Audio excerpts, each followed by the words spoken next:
Assalamualaikum warahmatullahi wabarakatuh. Saya Gia Ratu Aulia dengan NIM A1C321042 dari program studi Pendidikan Fisika kelas reguler B angkatan 2021. Jadi di sini saya akan melakukan UTS atau ujian tengah semester mata kuliah Agama Islam 2. Untuk soal yang pertama yaitu rukun iman, rukun Islam, dan rukun ihsan.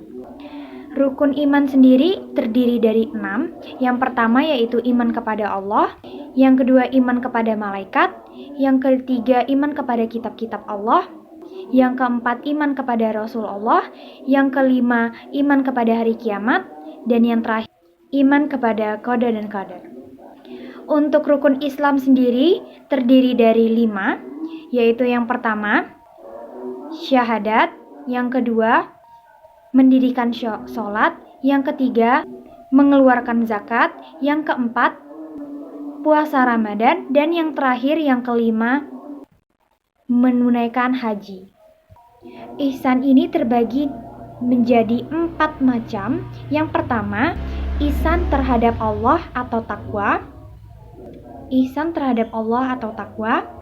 Yang kedua, ihsan terhadap diri sendiri, yaitu berbuat baik dan menjauhi dari maksiat. Yang ketiga, ihsan terhadap sesama manusia. Yang terakhir, yang keempat, ihsan terhadap makhluk lain. Contohnya seperti memelihara lingkungan, hewan, merawat hewan, dan manusia lainnya. Terima kasih. Itu untuk soal yang pertama. Lanjut ke soal kedua. Yang kedua ini yaitu membacakan sifat wajib dan mustahil bagi Allah dan Nabi. Untuk sifat wajib bagi Allah, yang pertama wujud, qidam, baqo, mukhalafatulil hawadisi, hiyamuhu binafsihi, wadaniyah, qudrat, kirodat, ilmu, hayat sama, basar, kalam, qoridan, muridan, aliman, hayat, sami'an, basiran, mutakaliman. Sifat mustahil bagi Allah itu ada 20. Adam, hudus, fana, mumatsaluhu lil hawadisi, kiamuhu biakhrihi, ta'adud, ajzun, karaha, jahlun, mautun, sahmum, umyun, bu'mun, kaunuhu, ajizan, kaunuhu karihan, kaunuhu jahilan, kaunuhu maitan, kaunu asama, kaunu ama, dan yang terakhir kaunuhu abkama. Untuk sifat wajib bagi nabi atau rasul, yang pertama yaitu sidik, amanah, tablik, dan fatonah. Kalau untuk sifat mustahil bagi rasul atau nabi ada 4, kizib, khianat, kitman, dan baladah. Itu adalah soal kedua. Kita lanjut untuk menjawab soal ketiga. Soal ketiga yaitu membacakan bacaan salat mayit sampai akhir. Yang ketiga ini yaitu salat mayit ya. Untuk membaca niat dan takbirnya itu diawali dengan niat ya. Yaitu dengan niat usolli ala hazal mayit al-mayiti arba'a takbiratin fardal kifayati malillahi ta'al. Setelah takbir tadi dilanjutkan membaca surat Al-Fatihah. Bismillahirrahmanirrahim. Alhamdulillahirabbil alamin, arrahmanirrahim, maliki yaumiddin, iyyaka na'budu wa iyyaka nasta'in, ihdinas siratal mustaqim, siratal ladzina an'amta 'alaihim ghairil maghdubi 'alaihim waladdallin.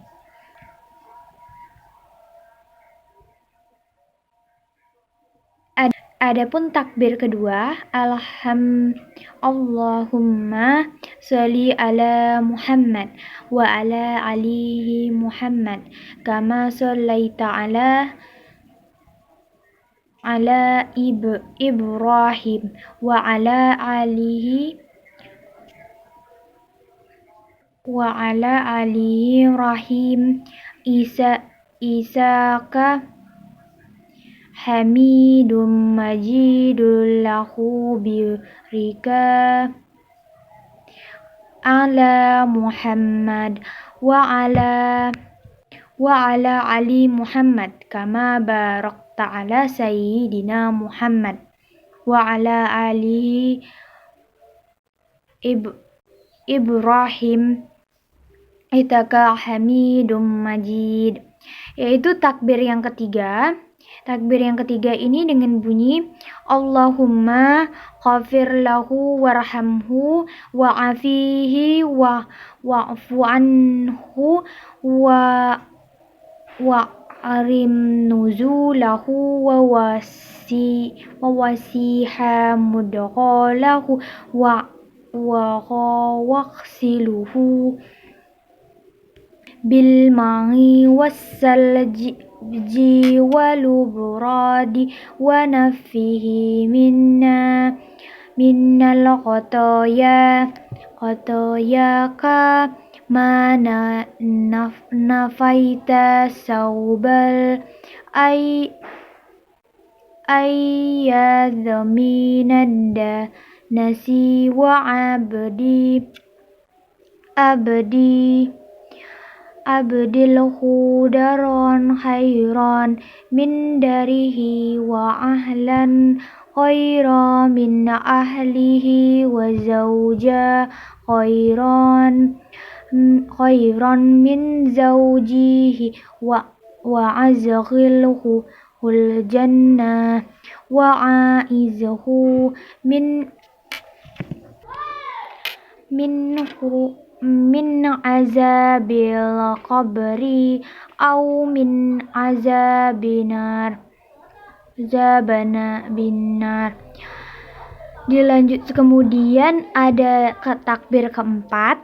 Takbir keempat ini Allahumma la tahrimna ajrahu wa la taqtinna ba'dahu waghfir lana walah. Setelah itu mengucapkan salam. Assalamualaikum warahmatullahi wabarakatuh. Assalamualaikum warahmatullahi wabarakatuh. Selesai membaca doa sholat jenazah pada takbir keempat, kemudian dilanjutkan dengan mengucapkan salam sambil menoleh ke kanan dan ke kiri, seperti sholat penutupan sholat wajib maupun sunnah. Dan ada pun hadis riwayat Muslim mengatakan barang siapa mensalatkan jenazah dan tidak mengiringkannya ke pemakaman, ia akan memperoleh pahala 1 khirat. Jika dia juga mengiringkannya, ia akan memperoleh 2 khirat. Ditanya, apa itu 2 khirat? Beliau menjawab, yang terkecil di antaranya semisal gunung Uhud. Seperti itu. Lanjut ke soal keempat. Soal yang keempat itu ada, jelaskan apa itu akidah Ahlus Sunnah wal Jamaah atau biasa disingkat sebagai Aswaja. Oke, baik. Di sini saya akan menjawab pertanyaan yang keempat. Jadi akidah dari Aswaja itu apa? Ahlus Sunnah wal Jamaah itu. Nah, sebelum masuk, jadi di sini saya akan menjelaskan apa itu akidah. Nah, akidah ini merupakan persoalan yang penting dalam ajaran Islam ini sendiri. Sebab hal tersebut ini menuntun baik buruknya perilaku seorang muslim. Jadi dari akidah itu sendiri untuk membentuk perilaku kita bagaimana baik dan buruknya. Penamaan akidah seorang muslim harus berdasarkan Al-Quran dan sunnah dari Nabi. Secara singkatnya lagi, di sini saya akan menjelaskan apa itu Aswaja Ahlus Sunnah wal Jamaah. Nah, menurut yang sudah saya baca, Ahlus Sunnah wal Jamaah ini merupakan golongan atau orang-orang yang mengikuti perilaku Nabi Muhammad SAW. Dia sangat mengikutinya ya. Dan para sahabat sesuai Al-Quran dan Sunnah, sesuai yang ada di Al-Quran dan Sunnah sendiri. Nah, menurut Syekh Hashim Asy'ari dalam kitab Zidayat Ta'liqat, kelompok ini terhimpun dalam 4 mazhab, ya, yaitu mazhab Hanafi, mazhab Syafi'i, yang ketiga mazhab Maliki dan mazhab Hambali. Jadi di buku pendidikan Islam, paham akidah ahlu sunnah jamaah mulai tersebar dan terkenal di seluruh dunia setelah 400 tahun hijrahnya Nabi. Nah, di sini dari musyawarah tersebut, musyawarah dari kepimpinan Islam dari Imam Abi Hasan Al-Syari dan Abu Mansur Al-Maturidin, dari musyawarah tersebut menghasilkan beberapa keputusan. Yang pertama, akidah ahlu sunnah wal jamaah adalah akidah yang bisa dipertanggungjawabkan kebenaran perilaku agamanya kepada Al-Quran dan hadis. Yang kedua, segala hukum yang dipandang harus berdasarkan kepada Al-Quran dan hadis itu sendiri. Adapun 4 hukum akidah ahlu sunnah wal jamaah diantaranya akidah tauhid, yang disebut merupakan salah satu akidah yang berpangkal pada tafwid dan takwil yang muktabar. Yang kedua yaitu akidah fikih. Akidah fikih berdasarkan pada 8 mazhabul arba'ah, yaitu Hanafi, Maliki, Syafi'i, Hambali, Sufyan Sauri, Sufyan bin Uyainah, dan Abu Ishaq bin Rawi serta Auzi. Maaf ada salah penyebutan tadi.